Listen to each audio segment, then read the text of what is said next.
Komiði sælir blikar nær og fjær. Á rölti mín í dag ég staddur fyrir framan Háteigskirkju. Eða svona fyrir aftan hana.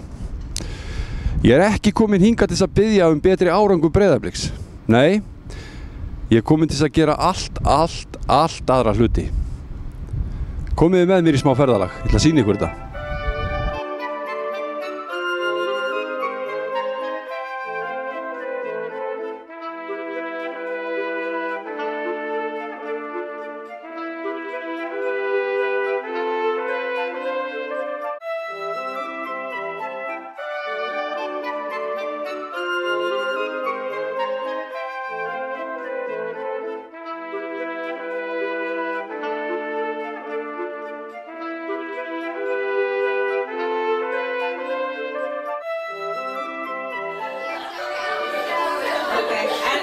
Við erum aðeins að gera styrkaræðingar, bara leikur að finna fyrir þessum vöðumökkum, kannski að finna